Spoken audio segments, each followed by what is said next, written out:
पंजाब वासी औरतुनि बासिर शख़्स जी मुबैना ॾाढनि ख़िलाफ़ एहतजाज कंदे इंसाफ़ जो मुतालबो कयो आहे। पेश आहे माजिद अली कलवर जी रिपोर्ट।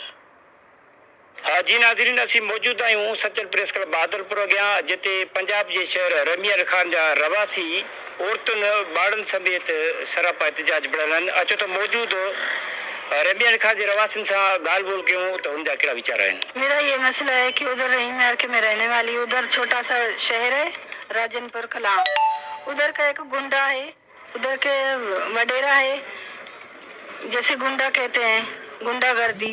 उन्होंने मेरे कुछ प्लाट पे कब्जा किया है। पहले मेरे दुकानों पे कब्जा किया, लेंटर पे दुकानें थी, फिर रात को आके न 30 आदमियों के साथ आके मेरे कब्जा कर लिया।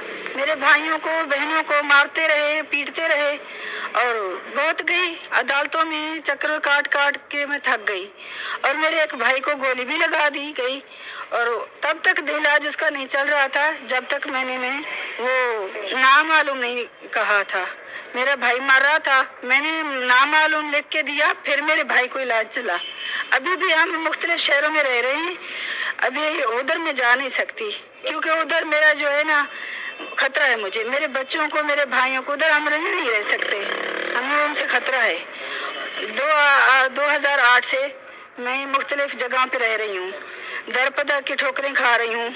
मुझे कब इंसाफ मिलेगा?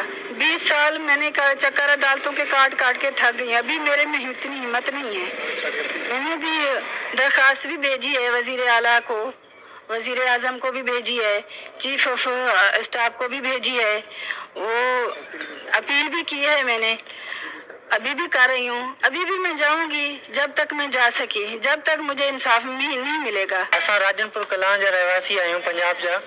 असांजी ज़मीननि ते कब्ज़ा थिया विया आहिनि, जेका अकमल खान ॾेर ऐं कुझु ॿिया आहिनि उन्हनि कब्ज़ा कया नी। ऐं असां उन्हनि सां ॻाल्हाए नथा सघूं। उहा दहशतगर्द हिकिड़ी माना उन्हनि जी इहो पॉलिसी आहे, उन्हनि जे ख़िलाफ़ु कोई नथो ॻाल्हाए सघे।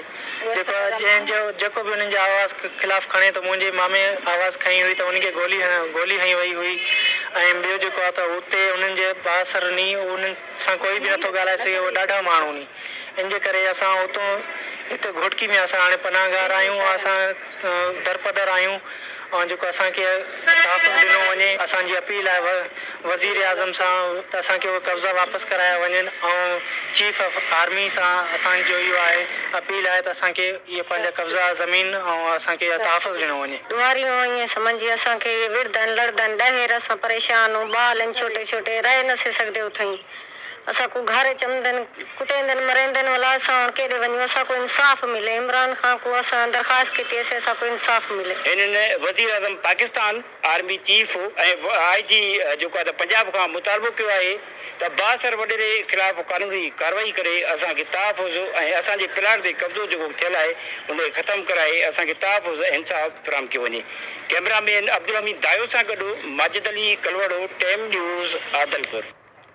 माजिद अली कलवर जी रिपोर्ट मां ॾिठी नाज़रीन। उन खां पोइ